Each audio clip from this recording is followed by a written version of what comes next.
What's going on, guys? This is my post-ride review of the Triumph Bonneville T120. Full disclosure though, I'm a little bit biased. It's my Triumph Bonneville T120. It's not exactly stock. So here's the rundown. It's got a British Customs off-road X-pipe with the shorty exhaust. It's tuned by me. It's got a DNA air filter with the snorkel and the grommet removed for some extra airflow. My motorcycle is rated at 80 horsepower and about 80 pound-feet of torque from the factory at the flywheel. It will put 80 horsepower and 80 pound-feet of torque to the rear tire basically after the modifications and tuning. So she's a little bit of a hot rod. It's weighing a little bit less. Factory weight's about 520 pounds. My bike is about 500-ish pounds with the lighter weight components that are on it. Maybe a little bit less than that, but with the extra power and with the lighter weight, this thing is a little hot rod. It likes to pull the front tire up on the 1-2 shift, and I kill all the nannies and that 1-2 shift hits. It will power wheelie on that 1-2 shift nicely. So tons of fun. It is not stodgy in the least, but the aesthetic of this motorcycle, that old school rocker style cafe racer, absolutely love it on this bike. And on the Metzler Road Tech tires, no, they're not road race tires, but based on the weight and the power that this thing puts down and how much lean angle you're going to put into this thing anyway, these tires hold up just fine. They're great. So what is it like just in general, the Triumph Bonneville T120 experience? The bike is awesome. It's a true throwback style motorcycle. You get all of the riding experience, if you will, in this motorcycle without any of the headaches that you might have had if you had a vintage motorcycle or were thinking about getting a motorcycle just to have in the fleet. This is a bike you can ride every day. No worries about breaking down, carburetors leaking fuel or oil leaks, stuff like that. Forget about it.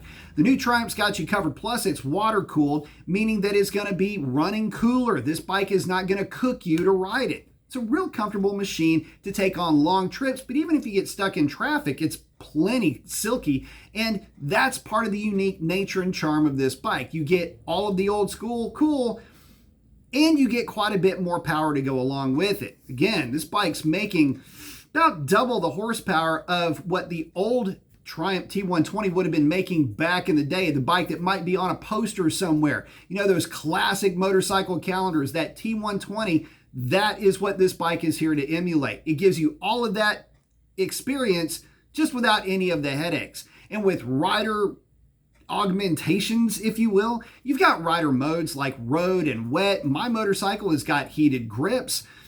It's got ABS. I mean, it's got a lot of things going for it as a modern motorcycle.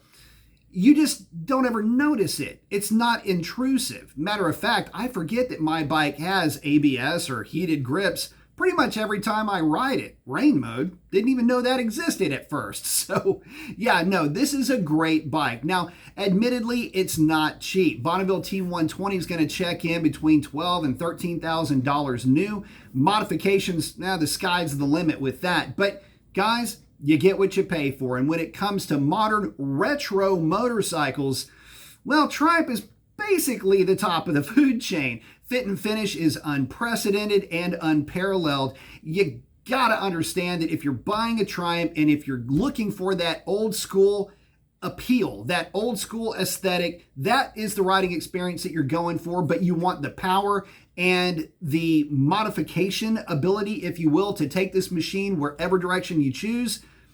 Can't look any further than the Triumph T120 to fit every one of those criteria. But guys, I'd love to hear what you've done with your Bonneville T120 or even the T100. Are you more into the cafe racer style like I am, or did you go more adventure or touring? What are some of the adventures you found yourself taking part in with your bike? I'd love to hear about it.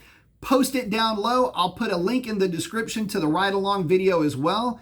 Think you'll enjoy that quite a bit. We got a little bit spirited on that ride, so check that out. But with that, guys, I got to wrap it up. Thanks for stopping by. Hope to catch you on the next one.